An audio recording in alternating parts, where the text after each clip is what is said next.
అందరికీ praise the lord. ఈరోజు దేవుడు మనకిచ్చినటువంటి వాక్య భాగము కీర్తనలు 76వ అధ్యాయము 11వ వచనము. మీ దేవుడైన యెహోవాకు మొక్కుకొని మీ మొక్కుబడులను చెల్లించుడి. ఇక్కడ ఈ దినం దేవుడు మనకి ఏం తెలియజేస్తూ ఉన్నాడంటే, మన దేవుడైనటువంటి యెహోవాకు మనం ఏం చేయాలంటే మొక్కుకోవాలి అంటూ ఉన్నాడు.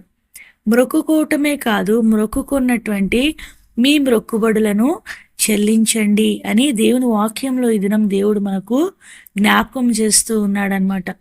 అంటే మన జీవితాల్లో ఇంతకు ముందు వేటినైనా మొక్కుకొని వాటిని చెల్లించలేదేమో, అందుకని దేవుడు ఈ మాటల్ని మనకు జ్ఞాపకం చేస్తూ ఉన్నాడనమాట. అయితే మేమేం మొక్కుకోలేదు అనేటువంటి విషయాలు మనం అనటానికి వీల్లేదు. ఎందుకంటే ఇక్కడ దేవుని వాక్యంలో ఏమని రాయబడుతూ ఉన్నదంటే, మీ దేవుడైన యెహోవాకు మొక్కుకొని, అంటే మీరేం చేయాలి? మొక్కుకోవాలి. తర్వాత మీ మొక్కుబడి ఒకవేళ మొక్కుకోకపోతే ఇప్పుడు మొక్కుకోవాలి. ఒకవేళ ఇంతకుముందు ఏదైనా మొక్కుకొని ఉంటే మీ మొక్కుబడులను ఏం చేయాలి? చెల్లించాలి అనేటువంటి రెండు ప్రాముఖ్యమైనటువంటి విషయాలు ఈ వచనంలో మనము గమనించవచ్చు. అయితే ఇక్కడ మనం గమనించినట్లయితే వేటిని మొక్కుకోవాలి, అసలు మొక్కుకోవటం అంటే ఏంటి, దేవుని వాక్యంలో ఎవరైనా మొక్కుకున్నారా, వేటి విషయంలో మనం మొక్కుకోవడానికి అవకాశం ఉంది అనేటువంటిది మనం గమనించినట్లయితే, దేవుని వాక్యంలో దేవుని బిడ్డలైనటువంటి వారు, మన పితరులైనటువంటి వారు అనేకమైనటువంటి మొక్కుబడులు చేసుకొని వాటిని చెల్లించినట్లుగా మనము చూడవచ్చు అన్నమాట. అయితే ఈ మొక్కుకొనినటువంటి ఈ యొక్క పరిస్థితులు దేవుని వాక్యంలో ఎక్కడ రాయబడి ఉన్నాయి, ఎవరి జీవితాల్లో మొక్కుకున్నట్లుగా మనం చూడవచ్చు అని మనం గమనిస్తే, ఆది కాండంలో యాకోబు మొక్కుకొనినట్లుగా మనము చూడవచ్చు. ఆ వచనాన్ని ఒకసారి గమనిద్దాం. ఇక్కడ యాకోబు తన జీవితంలో దేవుని దర్శనమును పొందిన తర్వాత దేవుని మందిరాన్ని ఆయన అక్కడ నిర్మించాలి అనేటువంటి ఆ యొక్క రాయిని అక్కడ నిలిపి దానికి బేతేలు అని పేరు పెట్టినట్లుగా ఈ యొక్క అధ్యాయంలో మనము చూడవచ్చు. ఇక్కడ దేవుని వాక్యంలో యాకోబు ఇక్కడ ఏమని మొక్కుబడి చేస్తూ ఉన్నాడు అంటే, నీవు నాకిచ్చు యావత్తులో 10వ వంతు నిశ్చయంగా నీకు చెల్లించదనని మొక్కుకొనెను. ఇక్కడ యాకోబు ఏమని మొక్కుకుంటూ ఉన్నాడు అంటే, దేవుడు తన జీవితంలో ఏదైతే అనుగ్రహిస్తూ ఉన్నాడో తనకిచ్చినటువంటి ప్రతి ఒక్క దాంట్లో కూడా 10వ వంతు నిశ్చయంగా దేవునికి ఇస్తాను, నీకు ఇస్తాను ప్రభువా, నీవు నన్ను ఆశీర్వదించినటువంటి కొలది నేను నీకు ఇస్తాను అనేటువంటి మొక్కుబడిని ఇక్కడ యాకోబు చేసినట్లుగా మనము చూడవచ్చు. అంటే మన జీవితంలో మనకు వచ్చేటువంటి ఆదాయం, మనకు వచ్చేటువంటి సంపాదన, ఏ రీతిలా మనం సంపాదిస్తూ ఉన్నామో ప్రతి సంపాదనలో కూడా మనం ఏం చేయాలి? 10వ వంతును చెల్లించాలి అనేటువంటి ప్రాముఖ్యమైనటువంటి విషయాన్ని ఇక్కడ మనము చూస్తూ ఉన్నాం అనమాట.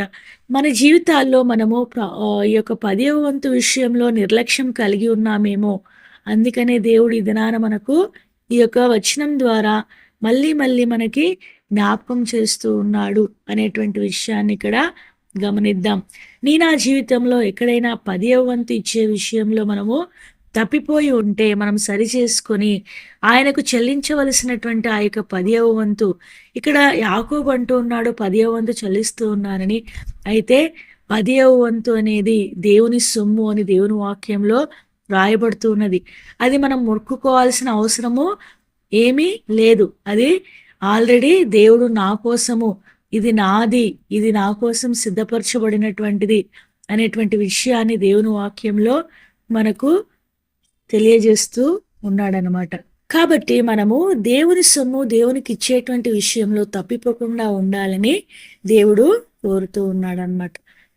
రెండవదిగా మనం చూసినట్లయితే ఇక్కడ యెఫ్తా మొక్కుకొనినట్లుగా ఇక్కడ గమనించవచ్చు. న్యాయాధిపతుల గ్రంథము 11వ అధ్యాయము 30వ వచనం మనం చూసినట్లయితే, అప్పుడు యెఫ్తా యెహోవాకు మొక్కుకొనెను, ఎట్లనగా, నీవు నా చేతికి అమ్మోనీయులను నిశ్చయంగా అప్పగించిన ఎడలా నేను అమ్మోనీయుల యొద్ద నుండి క్షేమముగా తిరిగి వచ్చినప్పుడు నన్ను ఎదుర్కొనుటకు నా ఇంటి ద్వారము నుండి బయలుదేరి వచ్చినదేదో అది యెహోవాకు ప్రతిష్ఠితమగును. మరియు దహన బలిగా దాని నర్పించేదనెను. ఇక్కడ మనం గమనించినట్లయితే యెఫ్తా గురించి మనమందరము ఎరుగుదుము.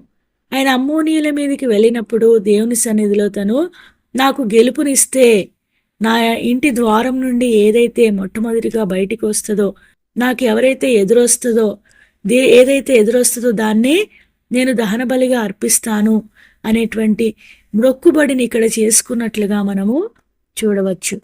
అయితే మనం అందరం ఎరుగుదుము, ఈ యొక్క యెఫ్తా ఏమనుకున్నాడు, ఏదైనా ఒక పశువు కానీ ఏదైనా ఒకటి ఎదురొస్తే దాన్ని అర్పించవచ్చు అనుకున్నాడు. కానీ తనకు తెలియనటువంటి విధానంలో తన యొక్క జీవితంలో తను ఏం తన ఒక్కగానొక కుమార్తె అయినటువంటి తను ఎదుర్కొంటూ రావడానికి వచ్చినటువంటి కారణాన్ని బట్టి అక్కడ తన కుమార్తెను దహన బలిగా అర్పించినట్లుగా మనము చూడవచ్చు. ఇక్కడ యెఫ్తా తన యొక్క జీవితంలో మొక్కుబడిని చెల్లించేటువంటి విషయంలో ఎంతో శ్రద్ధ తీసుకున్నట్లుగా మనం చూడవచ్చు.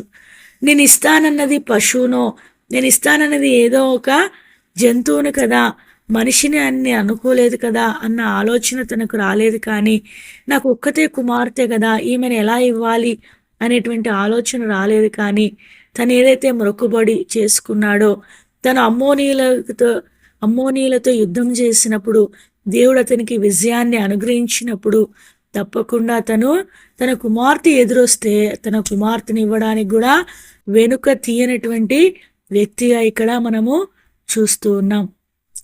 యెఫ్తా తన యొక్క జీవితంలో మొక్కుకున్నటువంటి మొక్కుబడిని చెల్లించేటువంటి విషయంలో తను తప్పిపోలేదని దేవుని వాక్యంలో ఇక్కడ చూస్తూ ఉన్నాం. అయితే నా జీవితంలో మనము అనేక సార్లు ప్రభువా నువ్వు నాకు అది ఇస్తే నేను ఇట్లా చేస్తాను, నువ్వు నాకు ఈ ఉద్యోగం ఇస్తే నేను 20 వంతు ఇస్తాను, నేను నీ పని చేస్తాను, లేకపోతే నేను నీ మందిరాన్ని విడిచిపెట్టను, నీ పెళ్ళి అయిపోతే నేను నిన్ను విడిచిపెట్టను, నాకు ఏదో ఒక విధంగా పెళ్లి చేయి అని ఏదో ఒక విధానంలో మనం ఏం చేస్తూ ఉంటామంటే మొక్కుబడులను చేస్తూ ఉంటాం. దేవుని సన్నిధిలో తీర్మానం చేసుకుంటూ ఉంటాం అన్నమాట. అయితే ఆ తీర్మానములను నా జీవితంలో స్థిరపరుస్తూ ఉన్నామా, స్థిరపరిచే విషయంలో మనకు శ్రద్ధ కలిగి ఉన్నామా అనేది మనం ఈ దినాన జ్ఞాపకము చేసుకునవలసినటువంటి వారమై ఉన్నామన్నమాట. మనం ఏదైనా తప్పిపోయి ఉంటే మనం మొక్కుకొని సమయం విషయంలోనైతేనేమి, ప్రార్థించే విషయంలోనైతేనేమి, దేవుని పని చేసేటువంటి విషయంలోనైతేనేమి, దేవునికి ఇచ్చేటువంటి విషయంలోనైతేనేమి, ఏదైనా మన జీవితంలో జయం అనుగ్రహించినప్పుడు దేవునికి ఇస్తానని చెప్పి మర్చిపోయినటువంటి విషయాలైతేనేమి, ఏవైనా నీ జీవితంలో నా జీవితంలో ఉన్నట్లయితే వాటిని మనము చెల్లించాలని ఈ దినమున దేవుడు జ్ఞాపకం చేస్తూ ఉన్నాడనమాట. ఒకవేళ దేవుడు నీకు ఈ దినాన ఏదైనా జ్ఞాపకం చేస్తూ ఉంటే నీవు చెల్లించడానికి ఇంకా వెనుక తీయకుండా ముందుకు రావాలని దేవుడు ఈ దినాన నిన్ను బ్రతిమలాడుతూ నిన్ను హెచ్చరిస్తూ ఉన్నాడనమాట. మరొకటి మనం గమనించినట్లయితే మొదటి సమూయేలు గ్రంథము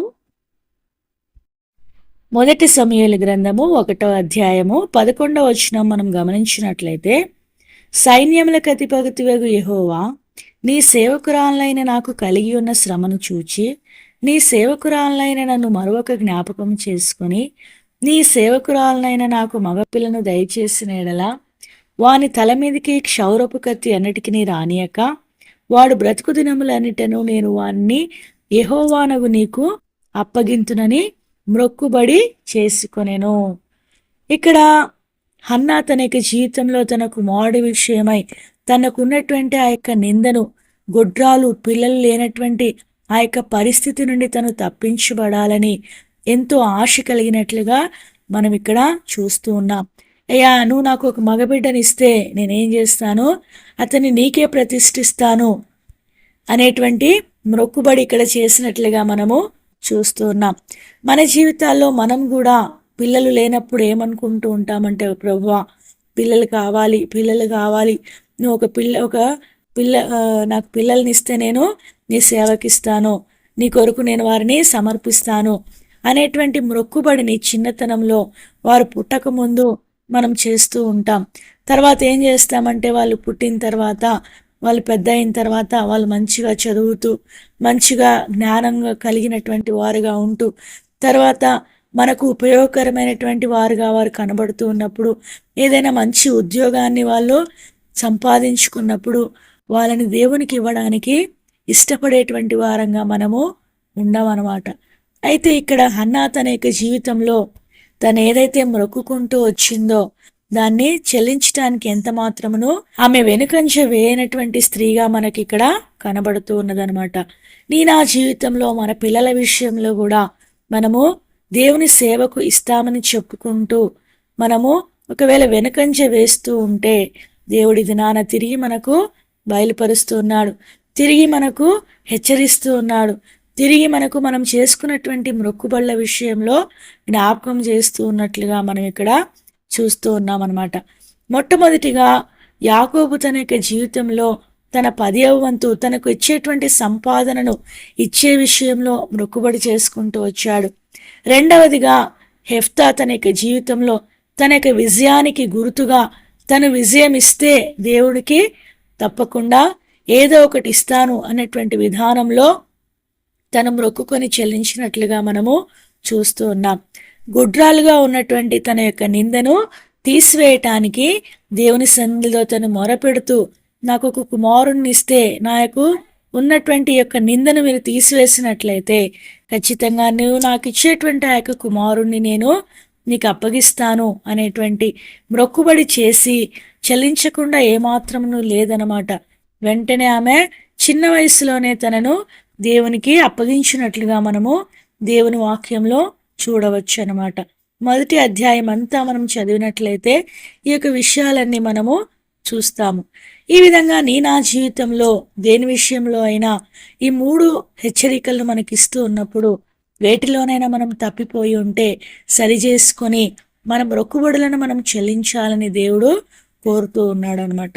అయితే ఇంకో మాట మనం ఇక్కడ చూస్తే సంఖ్యాకాండం 30వ అధ్యాయము 2వ వచనంలో మనం చూసినట్లయితే ఇది యెహోవా ఆజ్ఞాపించిన సంగతి. ఇది ఒక ఆజ్ఞగా ఇక్కడ చెప్పబడుతూ ఉన్నదనమాట.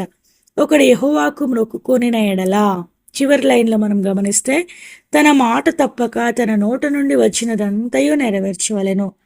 ఒకవేళ నీ జీవితంలో నా జీవితంలో మనము దేవుని సన్నిధిలో ఏదైనా మొక్కుకొని ఉంటే తప్పకుండా ఏం చేయాలి, దాన్ని నెరవేర్చాలి అనేటువంటి మాట ఇక్కడ చూడవచ్చు అనమాట. ఇది దేవుని ఆజ్ఞ. ఒకవేళ మనం నెరవేర్చకపోతే దేవుని ఆజ్ఞను మీరినటువంటి వారంగా, దైవోగ్రతకు పాపం చేసినటువంటి వారంగా మనము పరిగణించబడతామని దేవుని వాక్యంలో సెలవీయబడుతూ ఉన్నదనమాట. కాకపోతే మనం ఏం చేయాలి, తప్పకుండా మనము చేసుకున్నటువంటి మొక్కుబడులను దేవుని సన్నిధానంలో చెల్లించేటువంటి వారంగా మనము ఉండాలి. ప్రసంగి గ్రంథము 5వ అధ్యాయము 5వ వచనం మనం చూసినట్లయితే నీవు మొక్కుకొనిన దాన్ని చెల్లించుము, నీవు మొక్కుకొని చెల్లింపకుండుట కంటే మొక్కుకొనకుండుటయే మేలు. ఇక్కడ మనం ఏం చూస్తూ ఉన్నామంటే మన జీవితాల్లో మనం మొక్కుకొని చెల్లించక ఉండేదానికంటే మనము మొక్కుకోకపోవడమే మేలు అనేటువంటి విషయాన్ని ఇక్కడ దేవుని వాక్యంలో దేవుడు బయలుపరుస్తూ ఉన్నాడనమాట. కాబట్టి నా జీవితాల్లో మనము దేవుని యొక్క మొక్కుబడి విషయంలో ఎంతో పట్టింపు కలిగి ఉండాలని దేవుని వాక్యంలో దేవుడు మనకు బయలుపరుస్తూ ఉన్నాడు. మరొకసారి దినాన దేవుడు మన గురించి అనుగ్రహించినటువంటి వాక్య భాగాన్ని చదువుకొని ముగించుకుందాం. కీర్తనల గ్రంథము 76వ అధ్యాయము 11వ వచనము. మీ దేవుడైన యెహోవాకు మొక్కుకొని మీ మొక్కుబడులను చెల్లించుడి. దేవుడు ఈ కొన్ని మాటలను దీవించి ఆశీర్వదించునుగాక. ఆమేన్.